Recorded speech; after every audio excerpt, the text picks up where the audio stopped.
De volta com o programa Comunidade Urgente. Olha, o prefeito de Igarapé Grande, o João Vitor Xavier, do PDT, foi preso na manhã desta terça-feira.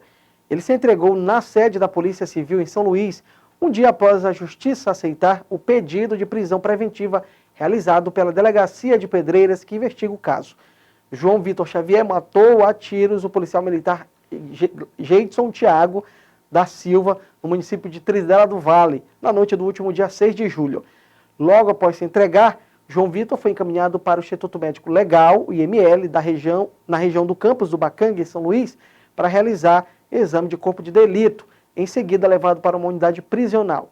Se for levado a julgamento, João Vitor Xavier também deverá ser julgado em tribunais superiores, já que possui foro privilegiado.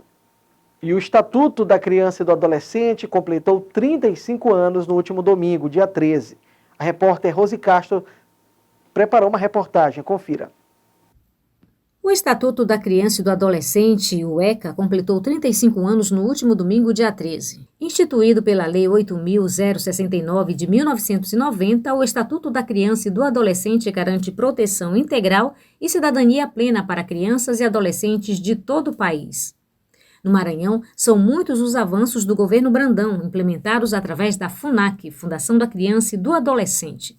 A presidente da Fundação e Assistente Social, Sorimar Saboia, destacou avanços, desafios para crianças e adolescentes, suas famílias e implementação de políticas públicas, com esse foco no Maranhão. A FUNAC tem por objetivo garantir o atendimento socioeducativo integral a adolescentes em cumprimento de medidas protetivas e restritivas de liberdade. A instituição busca promover a reconstrução do projeto de vida desses adolescentes, conforme regem os preceitos do Estatuto da Criança e do Adolescente, o ECA.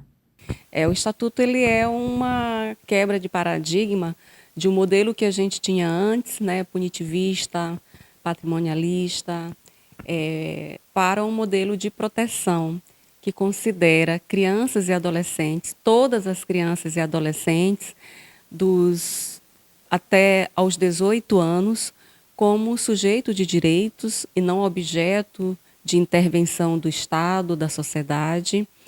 E a ele é conferido uma proteção, que a gente chama a doutrina da proteção integral, que confere a todas as crianças e adolescentes um conjunto de direitos e deveres compartilhados entre a sociedade, a família e o Estado.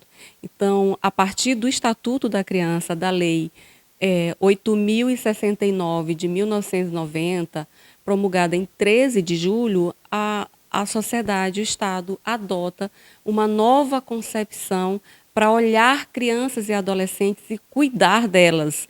Então, hoje a gente tem uma realidade que, apesar de desafiadora, mas nós temos aí vários avanços que a gente considera no trato de crianças e adolescentes. Então, hoje a gente vê políticas direcionadas, e aí a gente lembra da educação, das políticas para a primeira infância, na área da saúde, inclusive de atenção à mãe, grávida, gestante. Então, a gente tem, sim, um conjunto de políticas públicas que são direcionadas para a proteção dessas crianças e adolescentes. Além disso, o Estatuto ele traz o sistema de garantia de direito, que é responsabilizar todos os atores, todos os sujeitos, seja no âmbito da defesa, e aí traz o judiciário, a defensoria, do controle, que inclui os conselhos de direitos, os conselhos tutelares, os fóruns, nesse espaço de fazer controle das políticas públicas, mas também insere o eixo promoção, que agrega todas aquelas, seja do poder público ou da sociedade civil, que executa políticas públicas e, de qualquer forma, responsabiliza, atribui deveres a elas para que essas crianças sejam atendidas, protegidas, sejam incluídas, tenham seu processo de inclusão e acesso às políticas públicas. De acordo com o ECA, quem tem o dever de assegurar os direitos da criança e do adolescente? A gente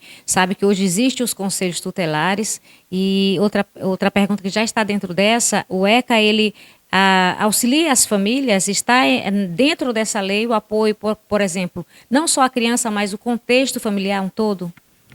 O estatuto ele prevê lá no artigo 4º que é dever da família, por ser onde a criança é gestada, né? A origem da criança está na família, da sociedade, do Estado. Então, ele atribui a todos os sujeitos de uma sociedade, porque quando você não é parte da família, você é parte da sociedade, ou então você é parte do Estado. Então, ele atribui essa responsabilidade a todo o conjunto da sociedade de proteger, de garantir, de zelar, de cuidar de uma criança e de um adolescente.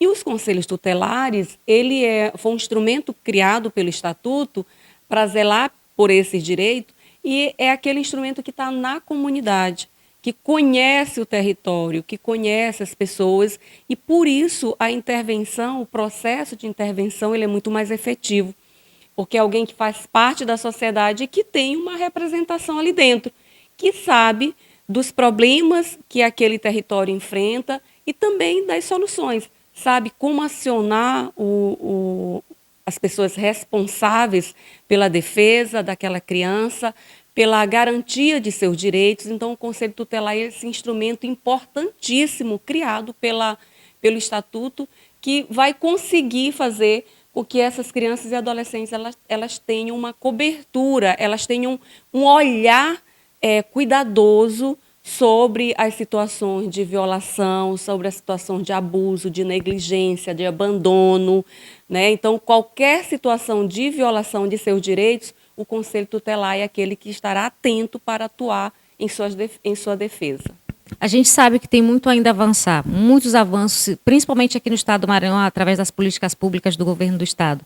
Mas, assim, quais são as principais violações aos direitos da criança e do adolescente hoje no contexto do Brasil mesmo? Hoje, o abuso e a exploração sexual é um dos grandes desafios que a gente tem.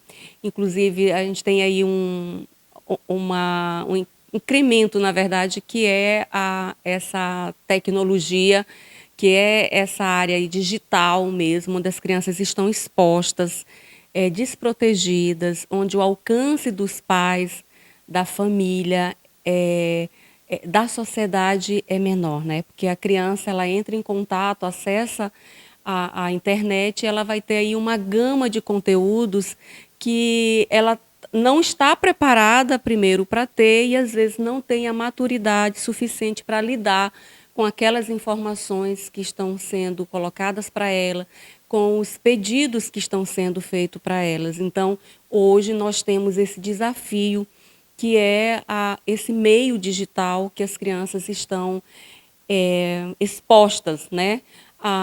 O uso abusivo da tela hoje é um grande desafio para os pais. Tratar disso no âmbito da família, a gente se perde, às vezes, a capacidade da gente cuidar das crianças e adolescentes, porque é muito rápido, né? Você acessa uma tela, você passa uma tela de forma muito rápida. Falar um pouquinho sobre os avanços também dessa política que é importante aqui no Maranhão e que o governo tem dado prioridade, a gente sabe, através da Fundação. Então, assim, o que precisa avançar ainda mais no Maranhão para que as políticas públicas, de fato, alcancem mais esse público? No âmbito da FUNAC, nós temos conseguido avançar.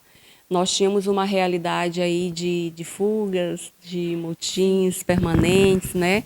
De muitas notícias negativas em relação a esse atendimento. Hoje nós estabilizamos o atendimento socioeducativo, restritivo e privativo de liberdade.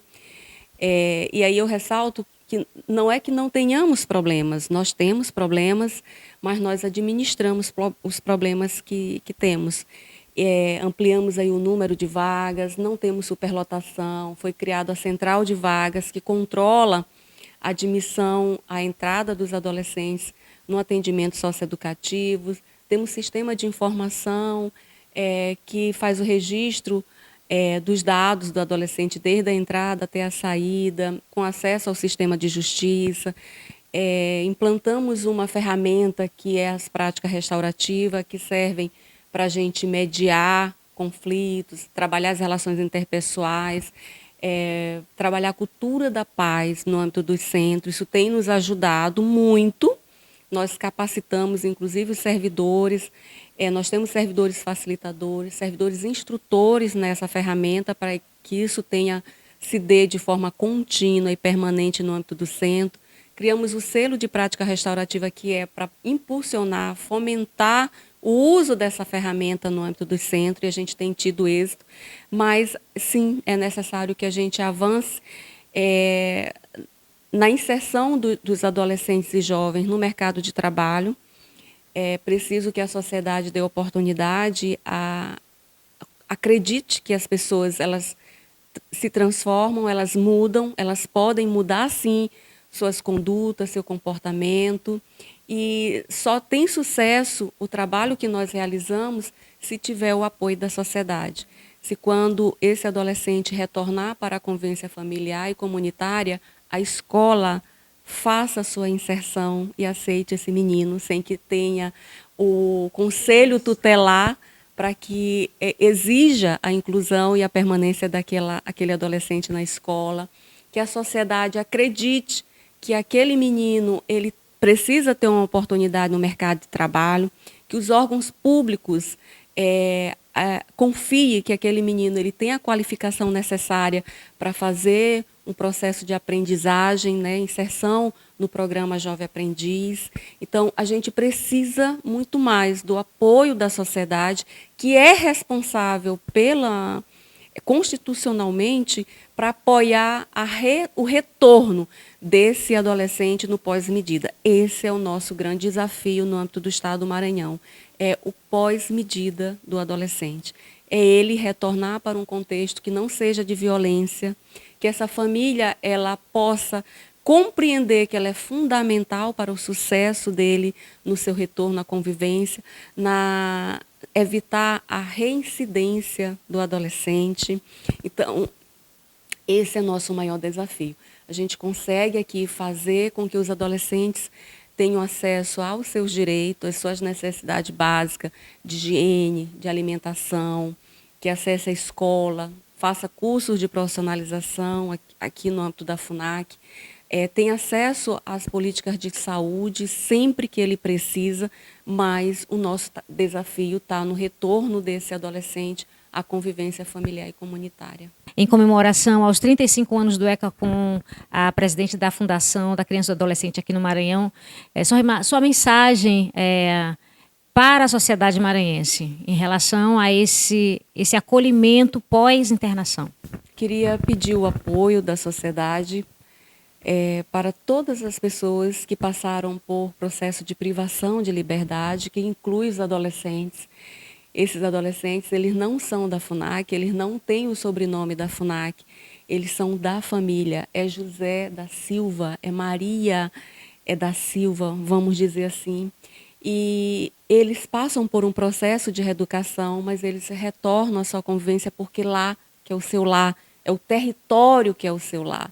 E eles precisam ser amparados, eles precisam que a gente acredite neles, para que eles possam ressignificar suas trajetórias de vida, refazer suas trajetórias, investir em projetos de vida desvinculados da prática do ato infracional. E a sociedade tem um papel fundamental, que é fazer esse acolhimento desses adolescentes, a sociedade incluindo todos os sujeitos públicos também, como aqueles responsáveis para garantir o seu sucesso no cumprimento da medida socioeducativa e, é claro, na sua convivência familiar, no seu contexto familiar e comunitário. Então, essa mensagem, acredite nas pessoas, dê uma oportunidade. Ninguém nasce. Olha, 2 bairros de São Luís vão receber nesta quarta-feira o mutirão da Equatorial Energia, que vai oferecer serviços como troca de lâmpadas, cadastro na tarifa social de energia elétrica e negociação de débitos. A ação tem como objetivo facilitar o acesso da população a serviços essenciais e promover o consumo consciente de energia.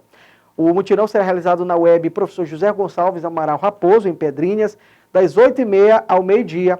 Na área do Gapara, os serviços estarão disponíveis na Associação de Moradores do bairro, das 8 da manhã às 4h30 da tarde.